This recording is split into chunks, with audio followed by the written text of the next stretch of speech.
në një moment kur gruaja shqiptare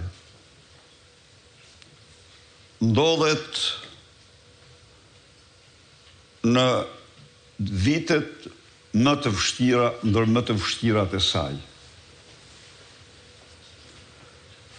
Po të kthehemi 30 vite më parë në diktaturë, ju gjenit nënën shqiptare që punonte me treturne, që me zi pregadiste, me zi ushqente dhe vishte fëmijët e tij, fëmijët e saj, në kuptimin e vërtet fjalës robtohej, por kishte edhe në atë kohë gra ministre, antarët byros politike, të cilat mbronin interesat e partisë dhe jo interesat e nënave dhe motrave shqiptare. Sot, po të kthehemi, pas 30 vite, narkodiktaturën,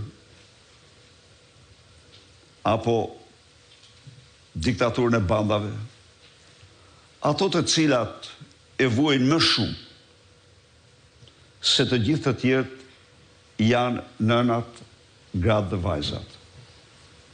Në të gjitha aspektet. Përsëri kemi nënën me rrogë t'ullt ose pension gjyshe, që detyrohet t'i thot djalit, vajzës, mirë rrugë të botës, ndiq fatin tënd,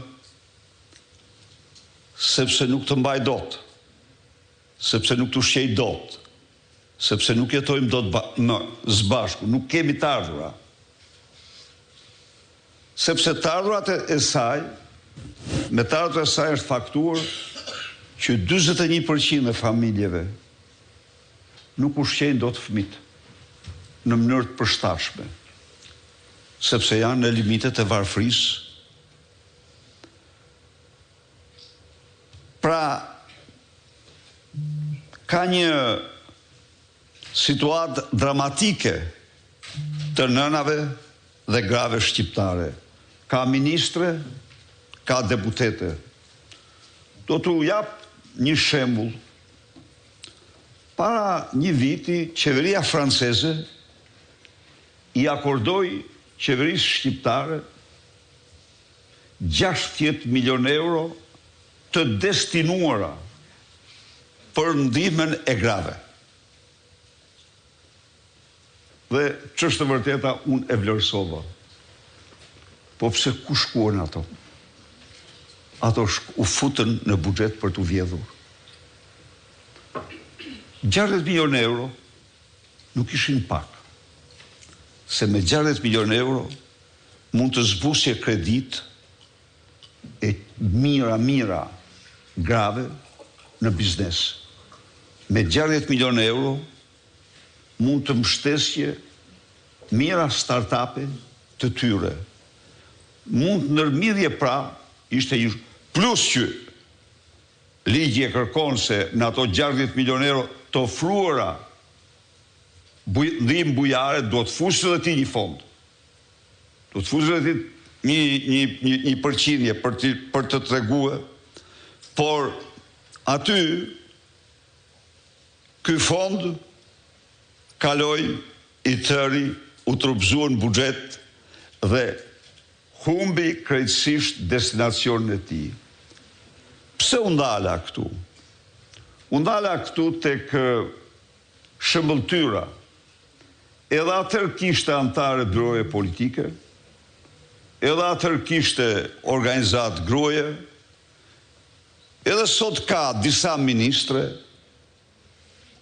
por problemi është se nuk i ndigjon njëherë të flasin për problematikat e mëdha të nënave, motrave, grave, vajzave, për punësimin e tyre, për lehtësitë, për biznesin e tyre, për lehtësitë që meritojnë.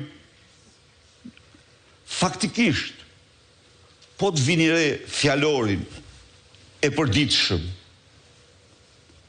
janë të përjashtuara.